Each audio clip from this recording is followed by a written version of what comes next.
እኔ በግልጽ አማርኛ ነው የምነግራቸው። እና ምን ያድርግ? አጥንት እየቆጠረ ቤተክርስቲያን ውስጥ ሬሳ ያምልክ? ሰውን አላመልክም። እኔ ሰውን አከብራለሁ እንጂ ሰውን አላመልክም። አብዛኛው ወጣት ኢትዮጵያ በአሁን ሰዓት ኢ አማኝ የሆነ ነው። ለምን? ጥያቄውን አልተመለሰም። የሚመልስለት ሰው የለም።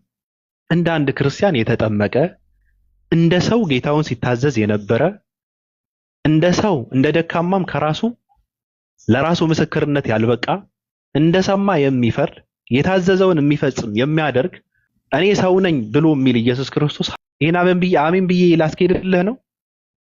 ወንጌል እየሰበከም ለምንድን ነው የሚሰብከው? ተጠመቀ። ለምን ተጠመቀ? እንደዚህ አይነት ነገር የሚቀበልልህ ትውልድ የለም። ኤላ ሰላም ብያለሁ። እንዴት ነህ? አለን ሰላም ብያለሁ። ሰላም ነው ወንድሜ? አለን አልሐምዱሊላህ። እንዴት ነህ? ጤንነትህ? ኑር አለን። ረያን ሰላም ብያለሁ። ሁላችሁም ታችም ላይ የሚያላችሁ ታሪክ በቀን አለይኩም ሰላም ረይ እንዴት ነህ? ጠፋህ። በአዲሻ ረያን ጋር እኮ ተገናኘን። አንድ ቀን ምሳ አብረን በላን እኮ። ተው እንጂ በእውነት ምሳ አብረን በላን። ምሳ ተጋበዝን። ያው ቤት ኤላ ቤት ወስጄው እንደ ጋብዤ የተከበረ ልጅ ነው። ባህሪ በጣም ገዳይ ነው። በጣም ጥሩ ልጅ ነው ረያን። በጣም ኧረ እኔ ጥሩ አይደለሁ። ሰላም ብያለሁ። እንዴት ነህ? አልሐምዱሊላህ። ስለዚህ ክርስቲያንን የምትሉ ሰባኪንን የምትሉ ሌቦች፣ አስመሳዮች በተለይ ቲክታክ ላይ ያላችሁ ሰዎች ንጽጽር ላይ እንሰራለን የምትሉ ሰዎች ንጽጽር ሚስጥር የሆነባችሁ ምንም ማታውቁት በማታውቁት ውስጥ ገብታችሁ እንትን የምታደርጉ ማለት ነው። በነገራችን ላይ እናንተ ንጽጽርም እየሰራችሁ አይደለም። እናንተ ስድብ ነው ለመከላከል ነው እዚህ ጋር ቁጭ ያላችሁት እኮ። ምክንያቱም እነዚህ ሰዎች ባሉበት በጀመሩት ከቀጠሉ ኢትዮጵያ በሙሉ እንደሚያሰልሙ ታውቃላችሁ። ስለዚህ ምንድነው አማራጫችሁ? ምንድነው? በእውነትና በእውቀትም አይደለም እየተሳደብክም እያጠቆርክም እያጨቀየም በጣም የማያስፈልጉ ቃላቶች እየጠቀምክ እየሰጠ ሰውን እንትን እያደረግ ጠላት አድርገህ ጠላት ሆኖ እንዲታይ በማድረግ ነው ህዝብን እየተከላከልክ ያለው። በእንደዚህ አይነት ነገር ደግሞ የምታስቀረው ትውልድ የለም። ከዘመን ከጊዜ በኋላ ይነቃል ይህ ትውልድ። ምን ማለት ነው ይላል። ምን ማለት ነው ይላል። አሁን እኔ በጣም የገረመኝ ነብዩ መሐመድ ቅማል ትቀምልላቸው ነበር ምናምን የሚል ቪዲዮ እያየሁ ነበር። መቼ እንደተነገረ አላውቅም። ምንድነው ታዲያ ከ1500 ዓመት በፊት እንደዚህ አይነት ነበረ ብለህ ብትነግረው ለአሁኑ ትውልድ ይደንቀዋል፣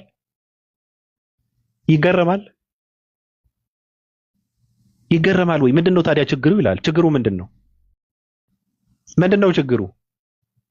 ኢየሱስ ክርስቶስ አናት ላይ ቅማል እንዳልነበረ ማስረጃ ምንድነው ይላል።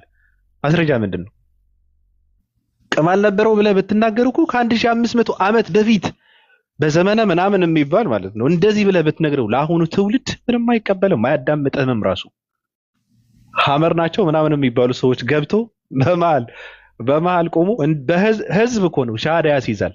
ይመቸው በቃ ለሚያስፈልገው ሃይማኖትን ሲያስረክብ መንፈሳዊነትን የተጠማ ትውልድ መንፈሳዊነትን ሲያለብሰው በቃ የሚያስፈልጋቸው አሁን ከላይ ልብስ መደረብ ነው። አለቅ። ከዛ አምላኩን ቁጭ ብሎ ያመልካል። አለቅ። ይሄ ነው ስራ ውጤት ማለት ይሄ ነው። እናንተ ጩሁ፣ እናንተ ቀልሉ፣ እናንተ ተሳደቡ። በነገራችን ላይ እናንተ ስለተከበሩ ሰዎች መጥፎ ነገር ስትናገሩ ያነበበ የተማረ ትውልድ ስላለ እርሱ ደግሞ ማን ነው? አሁን ለምሳሌ ነብዩ መሐመድ ስትሳደቡ እናንተ በነብዩ መሐመድ ታሪክ በማንበብ ብቻ የሰለሙ ብዙ ሰዎች አሉ። በጣም ብዙ ሰዎች አሉ። ታሪካቸውን በማንበብ ብቻ ውሸት ነው፣ አይቀበልህም። እንደዚህ ነበሩ 9 ሚስት 11 ምናምን ማን ይሰማል? እና ምንድነው ችግሩ? ስለነ ዳዊት ሳትነግራቸው፣ ስለ ሰለሞን ሳትናገር፣ ስለ አብርሃም ሳትናገር፣ የነ ሙሴ ታሪክ ሳታመጣ። ለነገሩ እነሱ ጋር የተከበሩ ነብያቶች ናቸው፣ በጣም የተወደዱ ነብያቶች ናቸው። መጽሐፉ በጣም ታማኝ ነበረ፣ የተወደደ የተከበረ ነበረ፣ አምላኩን የሚፈራ ነብይ ነበረ እያለ ነው የሚገልጻቸው። እዚህ ጋር ደግሞ ዝሙተኛ ነበረ፣ ጣዖት ያመልክ ነበረ፣ ትውልድን ጣዖት ሲያስመልክ ነበረ፣ እንትን ወሸላን ሲያስቆርጥ ነበረ ምናምን እየተባለ የማይገባቸውን ታሪክ ሰጣችሁ። በሚደብር እንትን ታሪካቸውን የተጻፈው ነብያቶች በክርስትና በጣም ነው የተዋረዱት። ወንድ ነው ማንንም ሰው ነብዩ መሐመድ ክርስትና ውስጥ ካሉ ነብያቶችን ሲያወዳድር አይታይም። በፍጹም በፍጹም። ምክንያቱ ለምንድን ነው? ነብያቶች በክርስትና የተዋረዱ ናቸው። ነብያቶች በክርስትና ዝሙተኛ ናቸው። ነብያቶች በክርስትና ጣዖት አምላኪ ናቸው። እንዴ ነብያቶች በክርስትና በጣም የተዋረዱ ናቸው እኮ። ለዛ ነው አምላክ ከሚሉት ኢየሱስ ክርስቶስ ነብዩ መሐመድን አምላክ ብለው ከሚያምኑት ኢየሱስ ክርስቶስን እያወዳደሩ የአምላክነትን ክብርና ቦታ ሰጥተው የነብዩ መሐመድ ከሰውነቱ እኮ ነው እንትን የሚያደርገዋቸው። ሰው ናቸው፣ አለቀ። እንዴ ሰው ናቸው እኮ፣ ይበላሉ፣ ይደክማሉ፣ ይጠጣሉ፣ አለቀ። ከዛ ያለፈን ማንነት የላቸውም፣ ሰው ናቸው። ምናልባት ሌላ ከሰው አልፈው መልአክ ናቸው ፈጣሪ ናቸው ብላችሁ የምታስቡ ከሆነ የእናንተ አመለካከት ነው። ወደ ልባችሁ ተመለሱ። መመለስ አለባችሁ። ነብዩ መሐመድ ሰው ናቸው። አምላክ ናቸው ብሎ የሚያመልካቸው ሰው የለም። መልአክ ናቸው ይበራሉ ይከንፋሉ የሚል ትውልድም የለም። ከራሳቸው ምንም ማድረግ የሚችሉ እንትን ናቸው ብሎ የሚያወራ ሰውም የለም። ስለዚህ ማስተካከል አለባችሁ። ነብይ ምንድነው አምላክ ነው ብለህ የምታምነው ከሆነ ኢየሱስ ክርስቶስ በኢየሱስ ክርስቶስ ማንነት ነብዩ መሐመድን ልትለካቸው አግባብ አይደለም። በእናንተ ነው። ቢለኩ ራሱ ልዩነታቸው ምንድነው? ምንድነው ልዩነታቸው? ልዩነታቸው ራሱ ከኢየሱስ ክርስቶስ ጋር ምንድነው? በመጽሐፍ ቅዱስ እኮ ነው። በመጽሐፍ ቅዱስ መሰረት ኢየሱስ ክርስቶስና ነብዩ መሐመድ ልዩነት የላቸው። ምንም የተለየ እንትን የላቸው። የእስራኤል ሕዝቦች ይደነቁ ዘንድ እግዚአብሔር አምላክ ተአምር ሲያሰራው እንደነበረ ነው የሚናገረው መጽሐፍ ቅዱስ እኮ። ኢየሱስ ክርስቶስ ሰራው የተባለ ተአምር እንኳን ከተወራ ምንድነው ልዩነታቸው? ምንም ልዩነት የላቸውም። ስለዚህ ንጽጽር ውስጥ እንሰራለን የምትሉ ሰዎች እኔ የሚያነሱትን ጥያቄ በጣም ግራ የሚገባኝ፣ የሚያመጡን ጥያቄ በጣም ግራ ይገባኛል። በጣም ነው የሚያሳዝነውም ራሱ እናንተ ጋር ያለውን ጥያቄ በመጀመሪያ መመለስ አለብህ እኮ። አምላክ እጅ አለው ሲባል እጁ ምንድነው? እጁ ሁለት ቀኝ ነው። እጁ ምንድነው? እጁ እንደዚህ ነው እንደዚህ ነው የሚባል እኮ አይደለም። በቃ እሱን የሚመስል የለም ተባልክ፣ አለቀ። አንተ ሕያው ነህ፣ ፈጣሪም ሕያው ነው አይደል? አንተም ሕያው ነህ። ስለዚህ የአንተ ሕያውነትና የፈጣሪ ሕያውነት እኩል ነው ማለት ነው። እኩል ነው። አንተ ታደርጋለህ፣ ፈጣሪም ያደርጋል። ድርጊታችሁ እኩል ነው አይደለም። ስለዚህ እጅ አለን እኛ፣ ፈጣሪም እጅ አለው ተባለ። እጃችሁ የፈጣሪ እጅ እንደኛ እጅ ነው ብለህ የምታስብ ከሆነ ማይም ነህ ማለት ነው። ለምንድን ነው እጅ ጋር ወይም እግር ጋር ሲሆን ከራስህ እግር ጋር የምታወዳድረው የምታመሳስለው? የለም፣ እንደዛ የሚባል ነገር የለም። እኔ ግራ ይገባኛል። በየትኛው አእምሮ እንደምታስቡት እኮ ነው በጣም ይጨንቀኝ። እኔ ስለ እጅ እንተው፣ ስለ እግር እንተው። እግር ምንድን ነው? ደራሽነት ሊሆን ይችላል እኮ እግር ሲባል። እጅ ምንድን ነው? ሰጪነት ሊሆን እኮ ይችላል እኮ። አሁን እስኪ ተውት፣ እሱን ተውትና ብልት እኮ አለው እኮ ፈጣሪ እኮ። በእናንተ ብልት አለው እኮ። በእኔ ጥያቄ እዛ ጋር ጥያቄ ላንሳ እስኪ። እግዚአብሔር ብልት አለው ተባለ፣ በእናንተ ነው፣ እኔ አላልኩም። ብልት ካለው ብልቱን አይታ ስሜታዊ የሆነ ሴት ኃጢአተኛ ልትባል ነው? ለምሳሌ ጥያቄ ነው። እግዚአብሔር ብልት አለው ተባለ፣ በስምንተኛው ቀን ሊገርዙት ምናምን አይደለም የሚለው? ብልት ስላለው ነው የተገረዘው። እንደውም የተገረዘች እቺ ብጣሽዋ እንትኗ አለች ብለው እንትን የሚጋደሉባት ሰዎችም አሉ ራሱ። እኔ ጥያቄ ምንድነው እዚህ ጋር ብልቱን አይታ የተረገመች ሴት ብትመጣና ስሜታዊ ብትሆን ብትከጅለው ያየ የተመኘ ምናምን አይደለም የሚለው መጽሐፉ? አይታው ብልቱን አይታ ብትመኝ ኃጢአተኛ ልትሆን ነው? አይምሮዋን ማጥዳት ይችላል አይደል? ከእንደዚህ አይነት ስሜት የማስወጣት እንትን አለበት፣ ስልጣን አለው አይደል? ፈጣሪ ከሆነ አይደል? ስለዚህ እንትኑን ተሸክሞ ከመጣ እሷ ደግሞ እሱን አይታ ስሜታዊ ከሆነች ኃጢአተኛ ትባላለች ወይ? ትቀጣለች በዚህ ነገር? ዝሙት ሰርተሻል ትባላለች? ከማን ጋር ሲባል አላውቅም። መመለሱ በጣም ይከብዳል። የተመኘ ነው አይደል? ስለዚህ ብትመኝ፣ የተረገመች ሴት ብትመኝ ኃጢአተኛ ትባላለች ወይ? ጥያቄ ነው። ትቀጣለች ወይ? ዝሙት ሰርተሻል ትባላለች ወይ? ከማን ጋር ነው? አላውቅም። ከፈጣሪ ጋር ሊባል ነው? እሱን መልሱት። መጀመሪያ እሱን መልስ። ስለ እግር ስለ እጅ ከማውራትህ በፊት ጥያቄው የማይመለስ በጣም ከባድ የሆነ ብልት የሚባል ነገር አለ። እሱን መልሰው መጀመሪያ።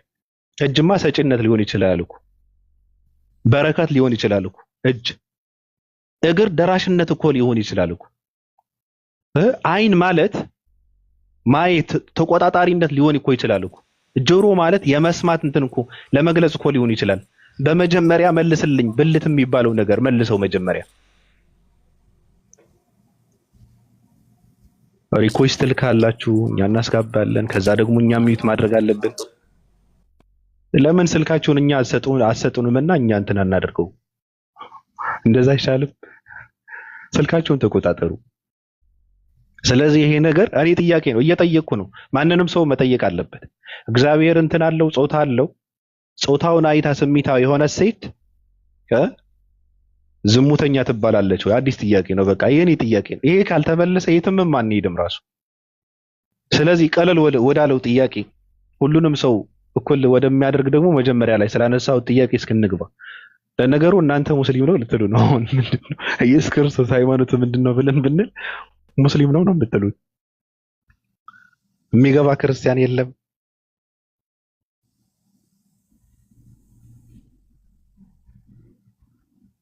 እሺ ቲቲም ወይ ባቤ ሰላም ብያለሁ። ሰላም ነው። አይ እኔ ምን የገባሁት ላዳምጥ ብዬ ነው። ከታችሁኝ አልሰማልኝ። ተው እንጂ የምር እሺ እናንተ ራሱ ጠይቃችኋለሁ። አሁን ያነሳሁትን ጥያቄ እናንተ ራሱ ጠይቃችኋለሁ። ምናልባት መጽሐፉም ስለምታውቁት ምን አገባኝ እኔ። መመለስ ያለበትም ሰው ይመልሳል። ፈሪሃ እንዴት ነሽ?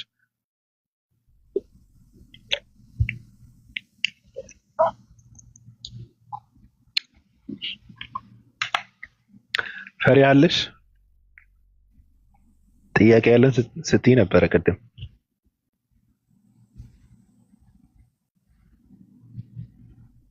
እሺ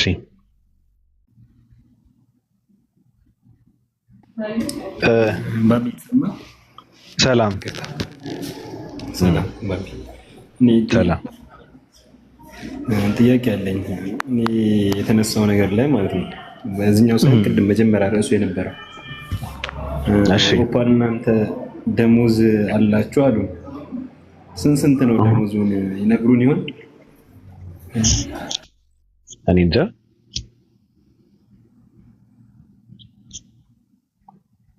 አሁን ትውልዱ ምን እኔ አንድ ነገር ላስይዝህ በነገርህ ላይ እንደዚህ አይነት ነገር የሚመጣው ለምን መሰለህ?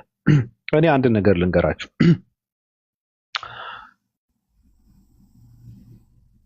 ክርስቲያን ነን የሚሉ ሰዎች የሚፈሩት፣ የሚበረግጉት፣ የሚደነግጡት ምን መሰለህ? ክርስቲያን የነበረ ሰው ከክርስትና የወጣ ሰው በጣም ነው የሚፈሩት። ለምን መሰለህ? ብዙ ነገር ያውቃል። የሚጠይቀው የሚያነሳውን ጥያቄ ራሱ ያውቃሉ። እንትን ቢል ራሱ አሁን ለምሳሌ ሙስሊም ጋር በመበሻሸቅ በእልህ ነገራቸውን፣ ተንኮላቸውን፣ ድድብናቸውን መሸፈን ይፈልጋሉ። ገብቶሃል አባባሌ? አሁን አንተ ጋር ሲያወሩ ሙስሊም ከሆንክ አንተን አናደው፣ ነብዩ መሐመድ የሚባል ደግሞ አንተ ደግሞ ምናምን ብለው አናደውም። በብሽሽቅ ውስጥ ነብዩ መሐመድ የሚጠላ ትውልድ ስላለ ሳትግባባ ትውልዱን በመሸወድ አይኑን እንትን አድርገው ፖለቲካቸውን ያስቀጥላሉ። ምንም ችግር የለባቸው ሃይማኖት ካለው ሰው። ከእንደዚህ አይነት ነገር ነፃ የሆነ ሰው ጋር ግን የመነጋገር ምንም ሞራል የላቸው። ገብቶሃል አባባሌ? ጥያቄ ብቻ ነው የሚጠይቀው አይደል? ምን ብሎ ነው የሚመልስለት? የሚጠይቀው ስለራሱ ነው። መመለስ ያለበት ስለራሱ ነው። መልስም የለው። እንዳይሳደበው ምን ብሎ ነው የሚሳደበው? ምን ብሎ ይሳደባል? የሚሳደብበት ምንም ነገር የለም ማለት ነው። ለዚህ ነው እነሱ በየቀኑ እየመጡ አሁን ብዙ ይሳደባሉ። ግብረ ሰዶማውያን በተለይ ወይዘሪት ሉና በተለይ አሁን በጣም ይስተዋለች። በቴሌግራም በየቀኑ ነው ግብረ ሰዶማውያን ኡስታዞች ጋር ወሃቢዮች ጋር ምናምን እያለች ትፖስታለች። አውቀው ነው። እኔ የሚያሳዝነኝ እንደዚህ አይነት አጀንዳ የሚቀበል ሰው ካለ ብቻ ነው። ማመን የለባቸውም። አውቀው ነው የሚፈሩት። በጣም ስለሚደነግጡ ነው። ገብቷል አባባል ይከፈላቸዋል ምናምን ይህም እንደዚህ የሚሉት የትውልድን አይምሮ መመረዝ ስለሚፈልጉ ነው፣ መመረዝ ስለሚፈልጉ ነው። ገብቷል። ስለዚህ ይሄ እነሱ የሰው አይምሮ ውስጥ እንትን እያደረጉት ነው። እኔ እንደውም ካሁን በኋላ አላነሳውም። ሰው የፈለገውን ይበል፣ ዝም ብዬ በገባውበት ቀጠቅጠዋለሁ። ሐሳብ ብቻ ነው የማወራው፣ አይመለከተኝም። ራሱ የፈለጉትን ይበሉ፣ የሚነሳ ጥያቄ ይነሳል። መጠየቅ ያለብንን ጥያቄ እንጠይቃለን። ሐሳብ ብቻ ነው እንደውም እናወራው። እንደውም እነሱ የፈለጉትን ይበሉ፣ እኛ ስራችን እንሰራለን። ትውልድ እንዲጠይቅ ነው የምናደርገው። የትውልድ አይምሮ ውስጥ ጥያቄ እንፈጥራለን። ዓላማችን ይሄ ነው። ጥያቄ እንፈጥራለን፣ እንዲጠይቅ እናደርገዋለን። ደፋር ጥያቄ መፈጠር አለበት ራሱ። ስለዚህ ስራችን ይሄ ነው። አውቀው እነሱ ከእንደዚህ አይነት ስራ ለማስወጣት ለማጥፋትም ጭምር ሙስሊሞች ከምናምን ጋር ህብረት አላቸው። ምንድነው ህብረታችን? ተፈራርመን ነው? ሐሳብ እኮ ነው። ሚዲያ እኮ ነው። ሚዲያ ነው እኮ ሚዲያ ነው። ግብረ ሰዶማውያን እኮ ናቸው። ለምንድን ነው አርሲ ላይ ኦርቶዶክሳውያን እየሞቱ ነው ብለው ድምጽ እንዲሆን እንትን ሲያደርጓቸው የነበሩ ግብረ ሰዶማዊ ነጮች ናቸው። አይገርማቸውም? ህብረት ማለት ይሄ ነው። እነሱ ግን በእንደዚህ አይነት ነገር በጣም ወራዶች ናቸው። አውቀው ነው። ህብረት የሚባል ነገር የለም። ምንድነው ህብረት ማለት? ሐሳብ ነው። ሶሻል ሚዲያ ነው ያገናኘን። እናንተ የምትሰብኩት ሃይማኖታችሁን ነው። እኛን ምንድነው ከፍ እንድንል እንትን ካለንበት ወደ እናንተ እንትን ለማድረግ እኮ ነው እናንተ ስራችሁ እንጂ ሌላ ስራ እኮ የላችሁም። እዚህ ጋር ብትመጡ ራሱ ሃይማኖት የሚያስፈልገው እኮ ሃይማኖት መሰበክ ያለበት እኮ ሃይማኖት የሌላችሁ ሰዎች ነው አይደል እንዴ? አይደል? ህብረት ማድረግ ያለብህ እንደውም ሃይማኖት ከሌላቸው ሰዎች ጋር ነው። ለምን ሲባል እነሱ ሃይማኖት እንዲኖራቸው ለማድረግ ማለት ነው። ይሄ እኮ ነው ስራ ማለት እንጂ ሃይማኖት ካለው ሰው ጋር ቁጭ ብለህ ምን ሰራለህ? ውሸት ነው። አውቀው ነው እነሱ ፖለቲካ እየሰሩ ነው። አይሳካም፣ አይሳካም። ኡስታዞች ስም ያጠፋሉ፣ ህብረት ያደርጋሉ ምናምን በጣም የተከበሩ ናቸው ኡስታዞች። ለሃይማኖታቸው ክብር ስላላቸው የትም ገብተው ኢትዮጵያ ውስጥ እንዳያችሁት እስከ ሐመር ነው ምናምን የሚባል ትውልድ በጣም ምንድነው የሰው ኑሮ የማይኖር ተራቁቶ የሚኖር ትውልድ ሃይማኖት እንዲኖሩ በሃይማኖት የውስጥ ማንነትን የሚያስለብሱ ሰዎች ናቸው። ይሄ ነው ሃይማኖት ማለት፣ ይሄ ነው ማንነት ማለት፣ ይሄ ነው ስራ ማለት። ስለዚህ ካሁን በኋላ እንደዚህ አይነት ነገር አንቀበልም። ይከፈለን፣ እሰይ ያለው ነው ቢሰራ ነው የሚከፈለው፣ ያለው ነው የሚከፍለው። ምንም አታመጡም፣ በቃ ዋጡት። አሁን እንመለስ ወደ ሐሳባችን።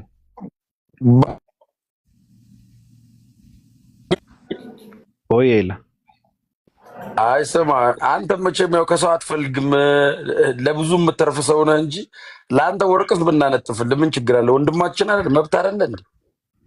እንዴ በኢትዮጵያዊነት እኮ ወንድማችን ነህ። ምን ችግር አለ?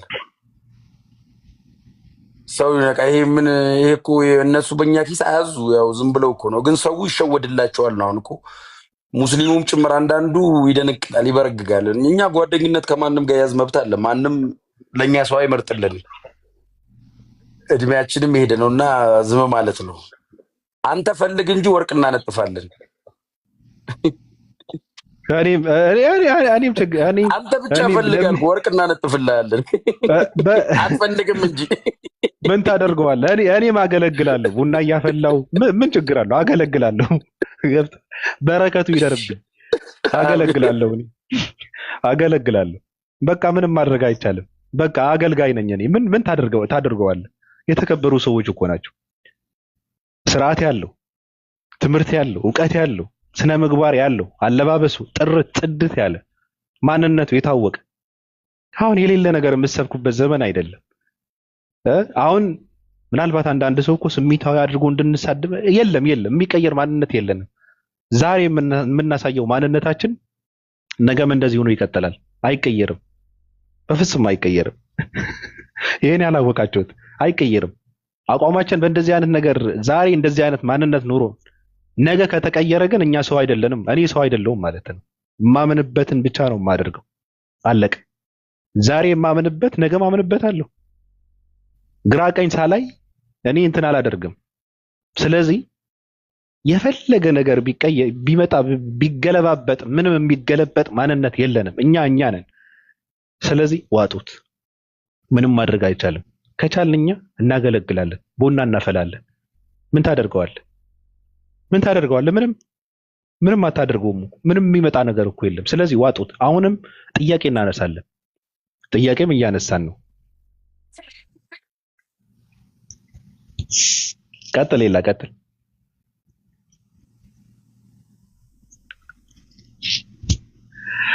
እሺ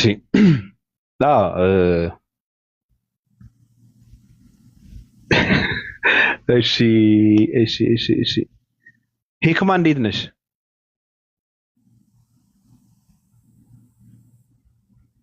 ሂክማ አለሽ?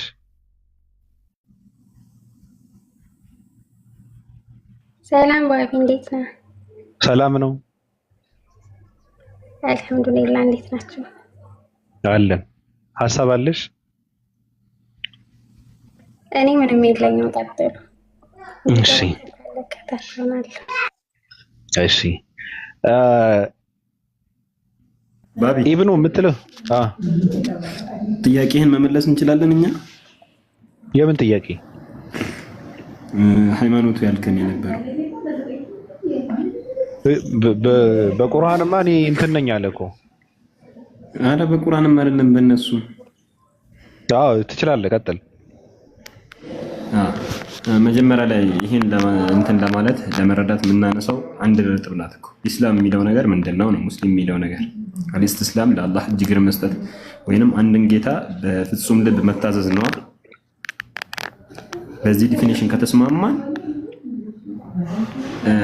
ነብዩላህ ኢሳም ይሁን ማንኛውም ከዛ በፊት የነበሩ ነብያት አንድ ቦታ ከዚህ ውጭ የሰበኩበትን ማምጣት የለም፣ የሚችል የለም። አንድን አምላክ አምልኩ ብለው ነው የሚሰብኩት። ከዛ ስለሆነ በስምምነት በሚታወቅ ነገር ሙስሊሞች ናቸው ማለት ነው። አይ እንዲህ አይደለም ብለው የሚነሳ ደግሞ ካለ ምናልባት አሁን አንድ ስልክ ስለያዝኩኝ ነው ባይብል ሀብሉ ላይ ምናምን ገብተን ማየት እንችላለን።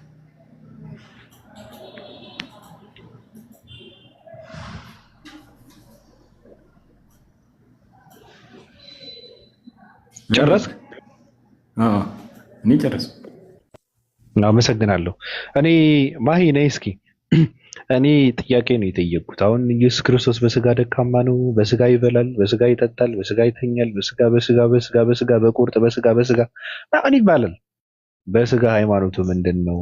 ጥያቄ እየጠየቅኩ ነው። ኢየሱስ ክርስቶስ በስጋ ሃይማኖቱ ምንድን ነው? እኔ እንደውም ዝም ብዬ ነው የምሰማው። ራሱ የሚያብራራ ሰው ካለ ይሄን ነገር መግባት ይችላል። እሺ ኦልዌን ኦኬ። ሰላም አለይኩም ወራህመቱላህ። ሰላም ባቢ፣ እንዴት ነህ? ሰላም ብያለሁ። አለሁ። እሺ መኖር ደጉ ነው የሚባለው። አዎ። እሺ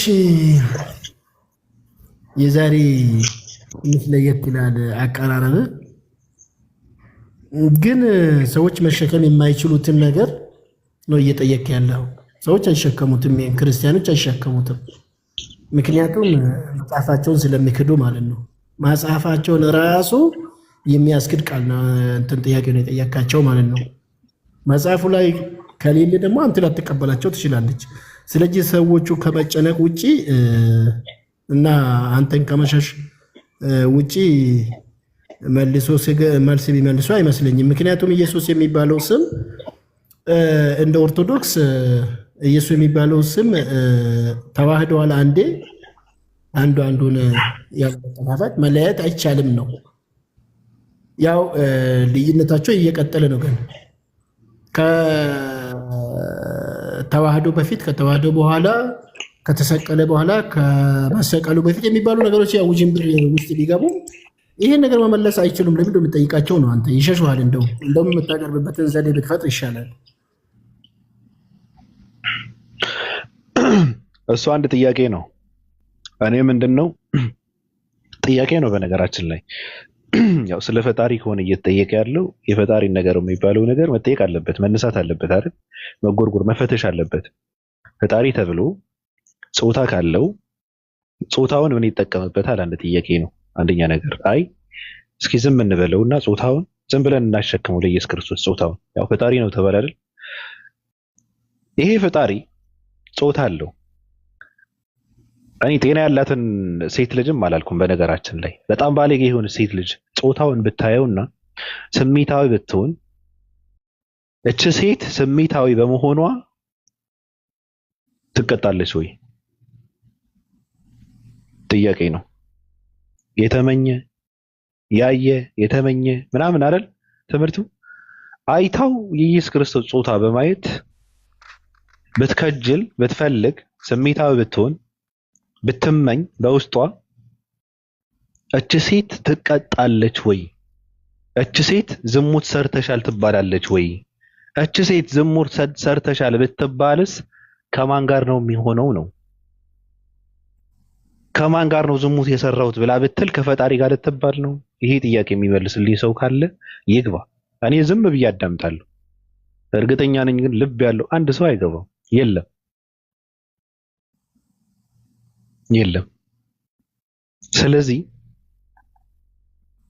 የሚነሳ ጥያቄ እግር፣ እጅ፣ ጆሮ፣ አይን ምናምን የሚባል ነገር ይሄ እንደዚህ አይነት ነገር መነሳት የለበትም። እኔ ብያቸዋለሁ። እጅ ሰጪነት በረከትን ሊሆን ይችላል። እግር ደራሽነት ሊሆን ይችላል። አይን ማየትን፣ ጆሮ መስማትን ሊሆን ይችላል። መቀበልን ሊሆን ይችላል አይደል? ሊሆን ይችላል። በቃ ምን ታደርገዋለህ? ሁለተኛ ደግሞ እኔ ህያው ነኝ፣ ፈጣሪም ህያው ነው። የኔ ህያውነት ከፈጣሪ ህያውነት ጋር እኩል አድርገህ የምትረዳው ከሆነ በጣም ከባድ ነው። እኔ እሰራለሁ፣ እኔ አደርጋለሁ፣ ፈጣሪም ያደርጋል ተባለ አይደል? ፈጣሪም ያደርጋል። ድርጊታችን እኩል ነው። ድርጊታችን እኩል ነው። የኔና የፈጣሪ ድርጊት እኩል ነው። ናግባ ኦክቶበር ምናምን የምትባለው እስራኤላዊ ሰው ናግባና ገብተህ ለምን አትናገርም? ግባ ናግባ። ቴንክ ዩ ስላስገባኝ አመሰግናለሁ። እንዴት ነህ? ሰላም ነው? ለምን ትቀጠቅጣለህ አንተ? ለምን አትገባም? ይኸው ገባሁ። ቴንክ ዩ ስላስገባኝ። ኦኬ ጥያቄ እየጠየቀ ነው። አላህ ባቱን ሲገልጥ ሴቶች ቢወሰወሱ ቆይ ውስዋሱ እንዴት ነው? ኃጢአት ነው? ጽድቅ ነው? አዳምጥ። ይህ ዝም ብለህ ሌላ ቦታ ጋር የምትቀደደው ነገር አይደለም። እኔ እየጠየቅኩ ያለው ስለምንድን ነው? አዳምጠኝ። አላህ ባቱን ይገልጣል አይገልጥም? አዳምጠኝ። እየጠየቅኩ እኮ ነው። እንድትጠለዝ ነው የፈለከው? በሸሪያ በቁምጣ መሄድ ይፈልጋሉ? ይቻላል? እንደዚህ አይነት ነገር አይፈቀድም። ጥያቄ ነው አይደል የጠየቁት? ኢየሱስ ክርስቶስ ጾታ አለው። ጾታው ወንድ ነው። ቁምጣ ወንድ መልበስ ይችላል? ውረድ። ታዳምጣለህ ወይ ትባረራለህ? ፍላጎቴ አንተ እንድትመልስም አይደለም። አትመልሰውም እኮ ከየት ትመልሰዋለህ? ፍላጎቴ የትውልድ አእምሮ ውስጥ ጥያቄ መፍጠር ብቻ ነው። እንዲመለስም አልፈልግም። መልስ የሌለው ነገር አይመለስም። ከየት ታመጣዋለህ? ከየት ነው የምታመጣው?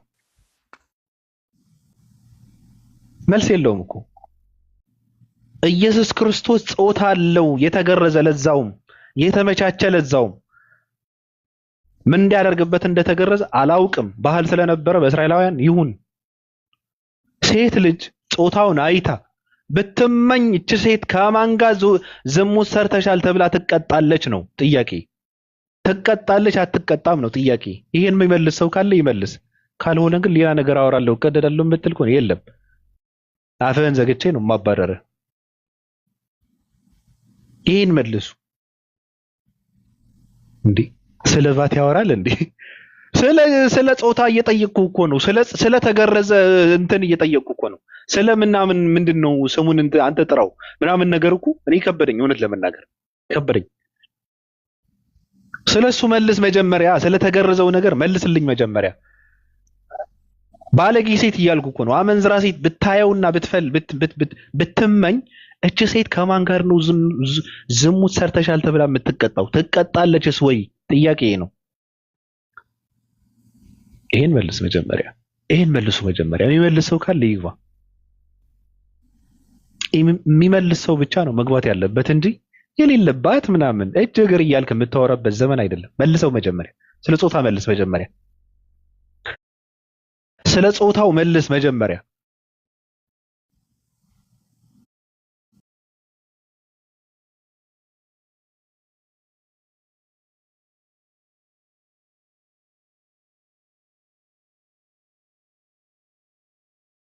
ምንድነው? ብትከጅልስ ብትፈልገውስ?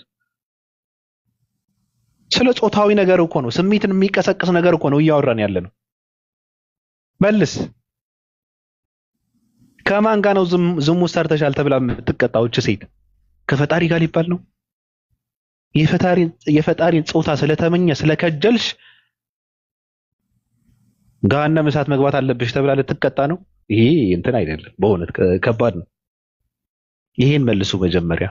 ኢየሱስስ በስጋው ሃይማኖቱ ምንድነው? ሁለተኛ ጥያቄ ነው። በስጋ ኢየሱስ በስጋ ሃይማኖቱ ምንድነው? በስጋ ሲጠመቅ ነበረ፣ በስጋ ሲሰብክ ነበረ፣ በስጋ አምላኩ ሲታዘዝ ነበረ፣ በስጋ ምንም ማድረግ አይችልም፣ በስጋ ሲተኛ ነበረ፣ በስጋ ሲበላ ሲጠጣ ነበረ። ብዙ ነገር አለ በስጋ። ሃይማኖቱስ ምንድነው? በእናታችሁ በስጋ። ይሄ ነው ጥያቄ።